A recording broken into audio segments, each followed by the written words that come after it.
The classic mojito is a refreshing, minty, rum-and-lime-based cocktail invented centuries ago in Cuba. But we're not in Cuba, we're in the U.S. And no place in the U.S. is more Cuban than the tiny village of Miami, Florida. So Aaron and I left the kids with a sitter so we could drink our way through town in search of the best mojitos this side of Havana. It's a rough mission, but we're taking one for the team. So let's start devouring mojitos. Aaron and I are amateur mixologists and cocktail connoisseurs, so we can tell you one thing. Most mojitos suck.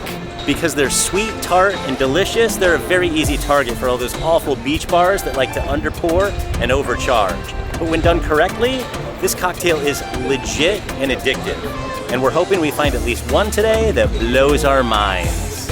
We're starting off at Miami Mojito Company, and it is not just the name, it is the thousands of reviews and articles I found where so many people said that this has the best mojito in Miami. While Havana is the birthplace of the mojito, its exact origin is still the subject of debate.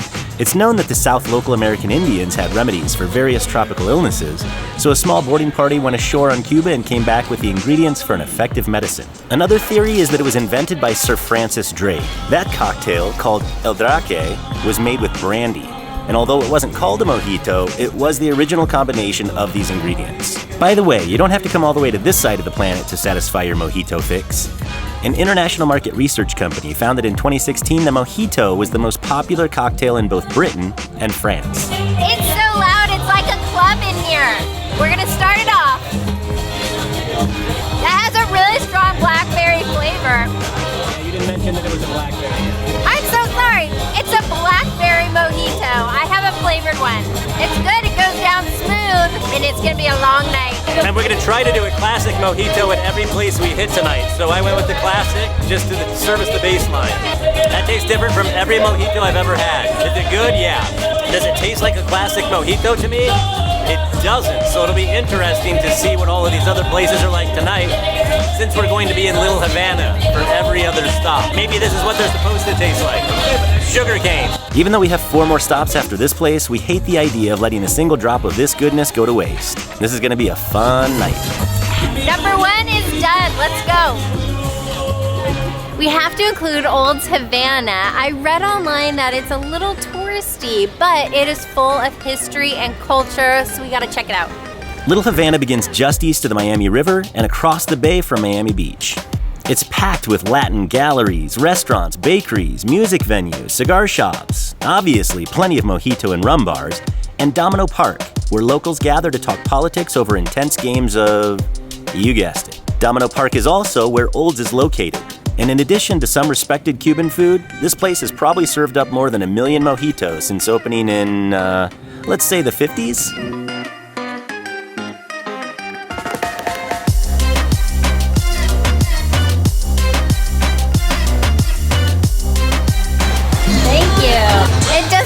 Popular here. We were only able to snag these seats at the bar because we promised to be in and out really quick. We're only getting 1 drink because they have reservations.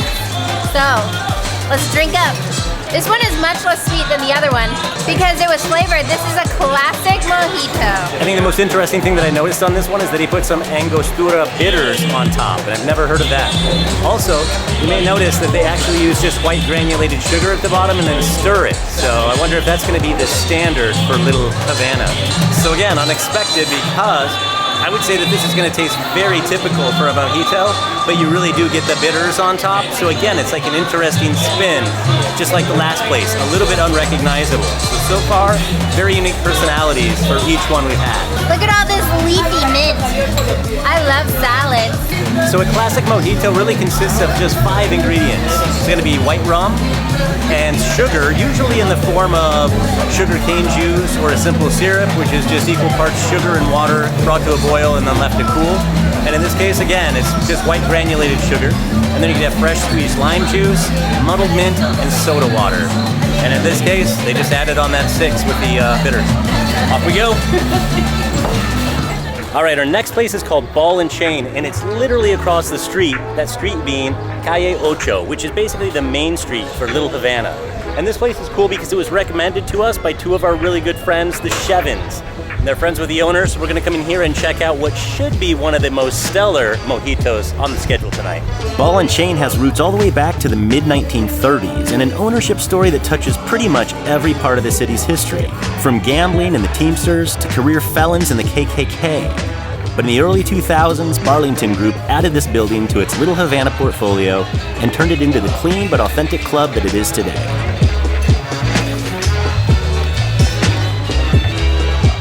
Here's a little PSA for you. Never drink alone. I mean, never drink without food. These are chicharrones. Those are pretty good. Oh, and there are these little things on the bottom, and they are so delicious. And at first I took a bite, I thought it was a potato because it has that consistency. But actually, I think it's fried fat, and it's amazing. Yeah. The fried fat is delicious, but let's get down to business. So as you just saw, they made this one with granulated sugar again, so I'm wondering if that's actually the standard, even though I've always thought it was the other way around. Now this one, no additional ingredients at all. This is a classic mojito, and this is a classic mojito bar in Little Havana. I suspect this is gonna be my favorite one of the night, but let's see. That tastes exactly like what I would expect from a real mojito. So much fresh lime coming through there. Just the right amount of mint, and you can really taste the rum. That's the most important part, let's be honest. Love it. You gotta try yours, babe. I should know this is not just our friends that said to come here. It's all over the internet that Ball and Chain has a phenomenal mojito. Maybe one of the best in Little Havana, but we'll determine that at the end of the episode. Woo! Yeah! Limier. Yum.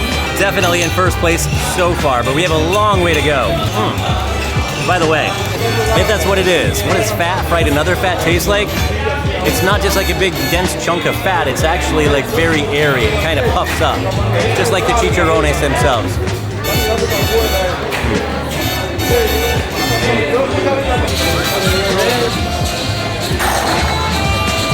Idiot.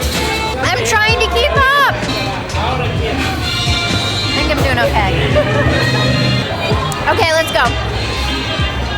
I might be the most excited about this next stop. Cafe La Trova. It was voted one of the best bars in North America. They don't just have good mojitos, they have some good food, and we know I need a lot of it because I'm getting drunk. Just this year, La Trova was named the best bar in the South US and the 6th best bar in all of North America. But you may have caught the owners in GQ, Esquire, Condé Nast Traveler, The Wall Street Journal, or even on Live with Kelly Ripa and Ryan Seacrest, in case you were wondering if this place is legit. Thanks to local culinary legend Michelle Bernstein, the food program here has a reputation that's just as legendary as Julio Cabrera's bar. All right, I gotta tell you, I think I'm completely wrong because once again they're using granulated white sugar, not any kind of fancy sugarcane juice or simple syrup. And I'm actually happy about that because that means at home I can just use sugar straight from the pantry instead of having to go through the process that takes hours of making simple syrup. So this is another classic mojito. And like the very first one you tried, it does have a little bit of bitters on top, but other than that, it's very classic. And right away I get the bitters because I'm not drinking it through a straw, I'm drinking it from the top. And that bitters basically tastes like a little float of Coca-Cola on top. But once you get past that, that's a delicious mojito. Well done. Huge benefit to doing this mojito tour in the early evening is that it's happy hour. So we are getting some really good deals on our mojitos and some bites. We're getting another bite. We got little ham serrano croquettes. I'm a little worried they're hot. We had some of the best croquettes of our life when we went to Barcelona. Check out that episode. These hold up to it. These are pretty good. It's mostly filled with potatoes, so it's really mushy, but there's so much cheese and ham flavor in there. It's great, and there's like a jam on the bottom. I'll try a croquette. By the way, you said they were the breast, not the best. I just want to make that clear. I said they're the breast? Yeah, you said they're the breast. I'm sorry, what is the sauce? It tastes like a fig bourbon jam. Yeah, it's really good. That's way better than you said.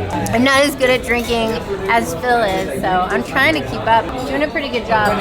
This is my favorite so far. Maybe it has more bitters. There's something about it that was less sweet. I don't like super sweet cocktails. Or maybe it's my favorite because I've had a couple so far. Having to get home to a babysitter really puts the pressure on. Very good. And our final place is Terras. It's a hotel. I was not expecting this, but restaurant bar is on the rooftop. And I'm excited about this place because it is the only rooftop bar in Little Havana. I feel like a local now. This hotel, by the way, is aptly named Little Havana. And we hear that Terras has a great plant-forward menu inspired by urban street foods found throughout numerous Latin American regions. But we're only here for one thing. What's this? Water. It's my favorite soundtrack so far from all the places we've been to.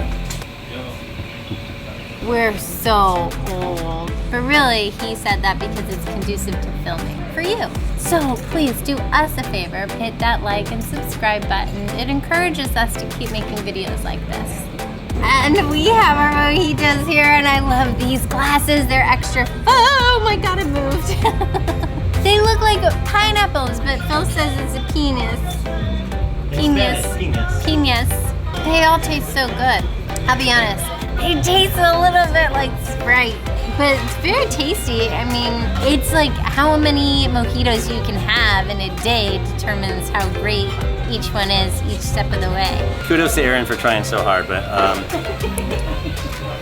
she fades quickly. So let's do this the right way. Anyway, classic mojito right here, and yeah, I'd agree with you. Not just Sprite, not just sweetness. I lost my straw. So, pro tip, never let go of the straw. You know, it's tasty, but I'm missing the rum flavor there. I love the glass. I'm sorry. I think I'm done. I can't do another one. Right, Erin's got to stick to the food tours. Some people just aren't cut out for life on the road. I think we're done. I know I'm done. We have had 5 mojitos, which is a lot to judge all these amazing restaurants. We went to the best, we tried the best, and let's see, who is our favorite? Mine is Cafe La Trova. What do you think, babe? A couple of good ones in here tonight, but for me, it is definitely Ball and Chain because I think that was the most authentic, basic, classic version of it, and it was delicious. So I liked it the most.